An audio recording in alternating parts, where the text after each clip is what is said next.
On va commencer par des petits rappels en fait théoriques ou pour certains une petite découverte simplement sur un peu les différentes étapes d'un shooting. Parce qu'au final, un shooting, ça se prend pas à la légère pour avoir quelque chose de qualitatif et qui soit plutôt séduisant.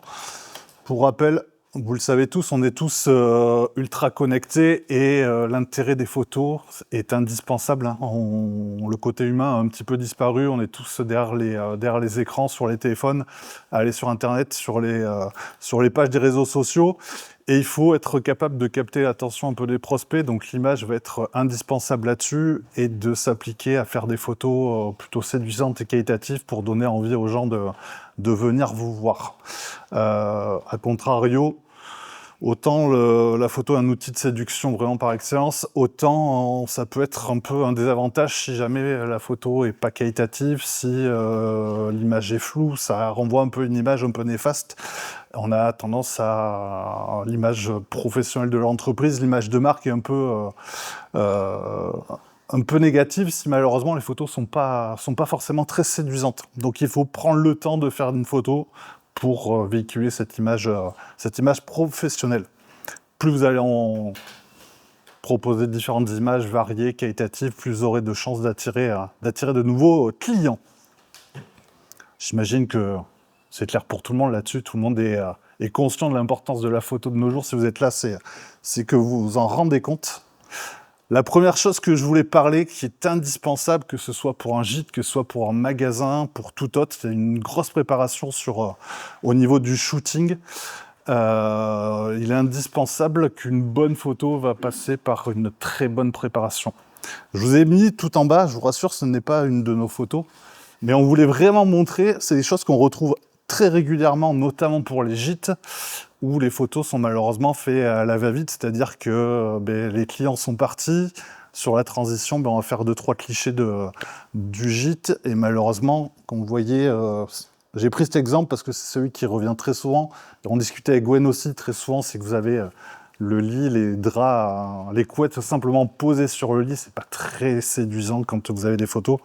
Donc c'est pour ça il est indispensable de prendre du temps, bien préparer le shooting, c'est-à-dire ouvrir les volets pour un gîte, ouvrir les volets, dresser une table pour un magasin, bien refaire son facing. Ce sont des basiques, des choses qui vous paraissent peut-être un peu stupides, mais on voit tellement de photos qui malheureusement ne sont pas du tout dans cette idée-là qu'il était pour moi important de le rappeler. Une deuxième chose qui est importante, c'est la mise en scène. On veut faire vivre une photo. Vous n'avez pas souvent, il n'y a pas de personne dessus quand on prend des photos d'un magasin, quand on prend des photos d'un gîte. Donc le fait de créer de la mise en scène va en quelque sorte faire vivre cette photo, dresser un petit déjeuner, mettre en avant un produit avec... Gwen en parlera un peu mieux tout à l'heure avec les produits, mais c'est vraiment indispensable. La préparation, c'est vraiment... En gros, c'est comme si vous alliez recevoir quelqu'un dans votre gîte ou dans votre magasin. Il faut que ce soit le plus qualitatif possible et que tout soit dressé au cordeau. On le répète, mais ce sont des choses qui sont indispensables. On verra plus en détail tout à l'heure quand on fera les petits ateliers, ça sera beaucoup plus parlant. Là, c'est juste, on va rappeler vraiment les grandes lignes. Pareil, dans la préparation, quand on est un gîte, quand on veut mettre quelque chose les extérieurs en valeur, il y a une chose qui est indispensable, on va peut-être éviter de faire des photos avec un temps comme aujourd'hui, quand on se projette sur ses vacances, on a aussi l'idée d'avoir un peu de soleil et de créer l'envie, donc peut-être repousser si jamais le temps n'est pas opportun et faire ça sur une journée où on a un beau soleil qui donne envie aux gens. Dites-vous que derrière l'écran, les personnes... prennent du temps à réserver les vacances, mais ils ont envie de rêver aussi et de créer l'envie. La réalisation du shooting, c'est la deuxième étape. Ce que j'ai envie de vous dire, c'est qu'on a tous que ce soit téléphone ou appareil photo numérique, on n'est plus limité comme il y avait quelques années avec l'argentique où vous étiez limité à 12 ou 24 photos. Là, vous pouvez en faire autant que vous voulez, diversifier les angles, vraiment pour apporter des points de vue différents, faites des gros plans, faites des photos d'ambiance. La personne qui va être derrière l'écran, ben, en fait, l'idée, c'est de lui apporter le maximum d'informations à travers l'image. On a tous un peu feignants, on n'a pas forcément trop envie de lire quand on est sur un site internet, on va vraiment se focaliser sur les photos. C'est vraiment ce qui va faire déclencher la séduction et l'envie de venir vous voir. Donc allez-y, lâchez-vous. Il y aura une dernière étape après la réalisation. Donc pendant les photos, pendant le shooting, faites un maximum de photos pour avoir derrière besoin de faire du tri et sélectionner les photos les plus agréables, les plus séduisantes possibles. La photo de qualité, ça va être indispensable quand on parle de photo de qualité, c'est de s'assurer que cette photo soit, qu'elle soit nette, parce qu'on a trop de photos floues, même avec les super smartphones qu'on a, malheureusement, très souvent, quand on a peu de lumière, ça devient très flou, pixelisé, et il n'y a rien de plus néfaste à l'image de l'entreprise que de de retrouver des photos comme ça, complètement floues. Donc, indispensable de jouer là-dessus. Toute la partie réalisation, on la verra vraiment en détail. C'est juste un tout petit rappel que je vous fais et on fera un focus derrière après. Traitement des photos, c'est la dernière étape, celle que tout le monde zappe, c'est-à-dire qu'on a fait plein de photos, mais finalement, on ne va pas trop s'attarder là-dessus. Prenez du temps à faire ce tri dans vos photos, de sectionner les meilleurs plans, de prendre les photos qui sont les plus séduisantes pour avoir après une page ou un site web ou des réseaux sociaux qui soient vraiment en corrélation avec l'image que vous voulez renvoyer. C'est indispensable d'avoir quelque chose de cohérent. Dans la photo, que ce soit un pro ou un particulier, une petite retouche ne fera de mal à personne. C'est indispensable de repasser. Vous avez plein des Google Photos et choses comme ça qui vous permettent de retoucher. Sur Android aussi, vous avez pas mal de Android Photo qui permet de faire des petites retouches en mode auto et qui permettent d'ajuster un petit peu les luminosités, les contrastes et d'apporter vraiment une plus-value sur votre photo pour qu'elle soit un peu plus séduisante et un peu plus attirante à l'œil. Et la dernière chose, c'est votre photo de couverture. C'est elle qui va être indispensable. C'est la première image quasiment que va retrouver votre audience, ou que ce soit sur les réseaux sociaux, ou que ce soit sur le site internet. Prenez le temps à la sélectionner, prenez le temps à la traiter pour qu'elle donne le plus envie aux gens de venir vous voir et vous visiter. Dites-vous que tout ce qui passe par internet, c'est votre vitrine digitale. Vous appliquez à ce que ce soit au cordeau dans vos magasins. Donc sur la photo, il faut que ce soit la même chose, que ce soit vraiment très séduisant et qu'il y ait vraiment cette envie derrière de venir dans le magasin.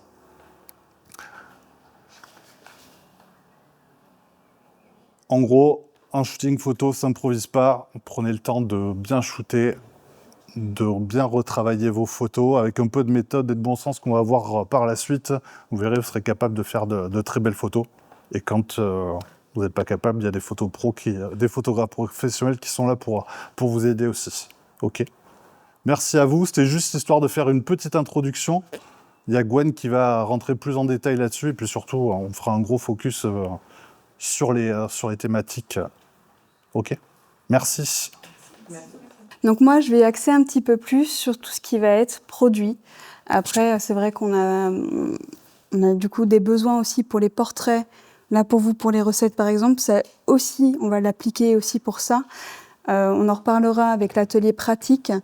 Mais moi, je vais axer vraiment sur le détail du produit, que ce soit le vôtre ou celui de partenaire quand vous avez une boutique. Donc, je fais quand même aussi un petit rappel sur la qualité des photos sur les réseaux. C'est très important, comme l'a dit Youssef. C'est vraiment indispensable de ne pas avoir de photos prises à la va-vite ou très floues, puisque du coup, ça va renvoyer une image néfaste de votre entreprise. En tout cas négative, pas néfaste, mais négative. Cela dépend aussi de votre métier, votre corps de métier. Il y a peut-être des petits détails auxquels il faudra penser. Donc là, ça va être quelque chose de très théorique pour vous. Je ne sais pas si vous voyez. Oui, c'est bon. Ça va être très théorique et à la pratique, je donnerai un peu plus de conseils plus approfondis. Hop. Voilà. Donc là, les produits. Il faut faire vraiment attention à la composition quand vous prenez des photos de produits. Donc ça peut être autant du culinaire que des minéraux, ou aussi les recettes, les ingrédients de vos recettes. Il faut vraiment faire attention à plusieurs points dans la photo. Il y a la lumière, c'est indispensable. Il faut un point de lumière, que ce soit lumière naturelle ou artificielle. Il vous faut de la lumière, il ne faut pas que ce soit trop sombre. La composition, donc c'est-à-dire quel objet je vais mettre en valeur et du coup aussi où est-ce que je vais le placer dans ma photo. Le fond, donc ça c'est un fond, soit il est au niveau du studio, par exemple un studio fond neutre, ou alors votre environnement. Mais il faut qu'il vous ressemble. Ça, c'est aussi un point important. Et je rebondis un petit peu rapidement dessus.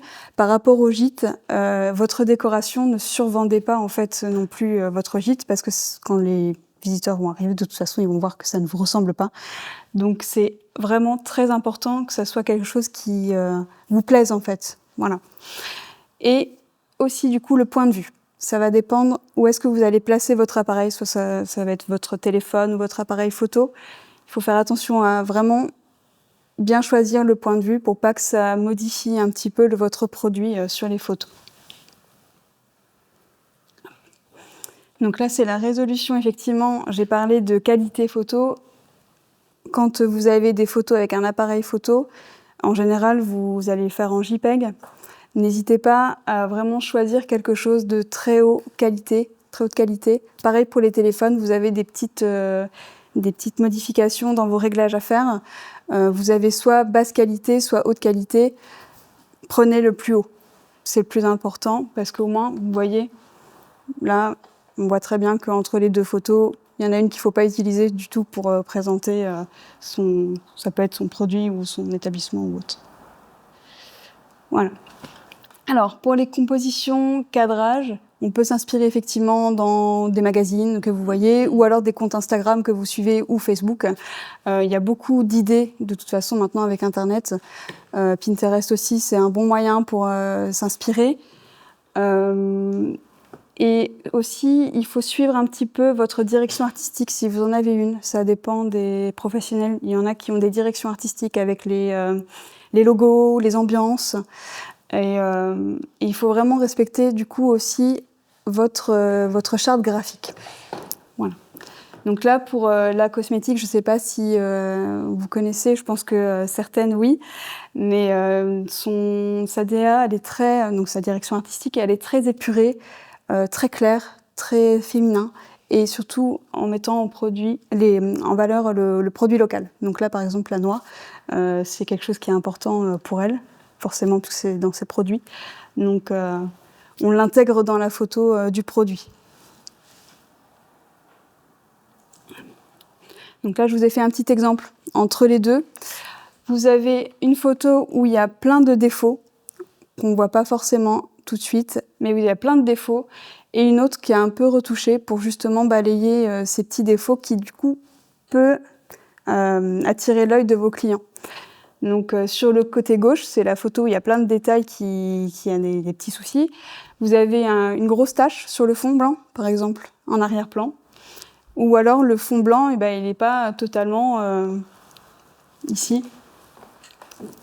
Voilà, vous avez un petit fond noir qui reste. Vous avez peut-être aussi, bon ça c'est un choix, c'est le choix soit de la clientèle, soit du photographe. Vous avez les petits codes barres, alors c'est essentiel pour le produit, mais pour la photo, on peut aussi les enlever s'il le faut. Donc voilà. Et aussi, la photo, elle est un peu penchée sur la gauche. Donc on va la recentrer un petit peu pour éviter que ça fasse une photo un petit peu penchée. Après, ça peut être un choix. Si vous voulez faire des photos penchées, que c'est votre choix, il n'y a pas de souci. Voilà, donc ça c'est pour les professionnels de bouche, c'est des petits exemples, autant dans le culinaire que du coup dans le lieu de restauration.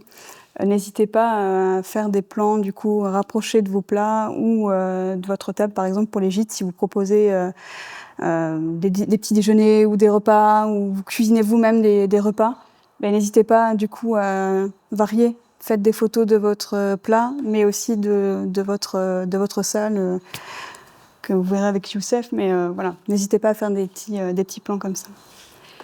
Et du coup, j'enchaîne avec la cohérence.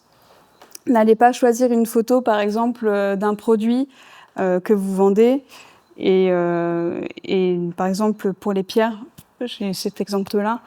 Si vous avez une pierre comme l'améthyste, vous n'allez pas choisir un fond qui va pas aller avec cette couleur-là, ou alors qui ressemble trop à la couleur de l'améthyste, par exemple, et après de changer directement avec d'autres pierres, où du coup ça ne va pas aller, en fait, si vous voulez. C'est soit il faut que ça soit un fond qui sera contrasté pour l'améthyste, soit vous restez vraiment dans un fond de votre lieu, simplement la boutique, par exemple. Voilà. Et essayez le plus possible de ne pas trop différencier, du coup. Là, vous voyez, ici, c'est les verres d'eau. Je ne sais pas si vous connaissez le domaine des verres d'eau. À l'intérieur de la cave, il y a un petit ruisseau, en fait. Et du coup, là, c'est à l'intérieur de la cave. Donc, vous avez les deux, une cohérence entre un détail du verre d'eau, du ruisseau, et du coup de la cave. Et c'est l'extérieur après, où là, on retrouve le côté du vin, mais vous avez la cohérence entre l'extérieur, même si ce sont deux personnes différentes, et du coup deux visées différentes aussi, puisque là, c'est pour une guide touristique qui propose des wine tours, donc des tours de vignobles. Et là, c'est un couple qui était là pour immortaliser un petit peu leur séjour sur le lieu. Voilà. Donc tout ça, c'est dans le vignoble des Verres d'Eau, mais vous avez une cohérence entre les deux, que ce soit extérieur ou intérieur. Voilà. Hop, voilà. Et si malgré tout, avec tous ces conseils entre Youssef et les miens, vous n'y arrivez pas, ou vous ne sentez pas l'âme de créative ou autre, ben, n'hésitez pas à faire appel effectivement à des professionnels qui peuvent vous aider soit à mettre en valeur vos produits, votre gîte, ou vous-même aussi, parce que c'est important, parce que vous êtes du coup les propriétaires de domaines ou les créateurs ou les revendeurs, et c'est important aussi de vous voir sur les réseaux. C'est vrai que j'ai pas fait un passage sur ça, mais c'est très important. L'humain, justement, manque sur les réseaux sociaux, et quand on voit de l'humain, en général, ça plaît plus aux clients. Voilà.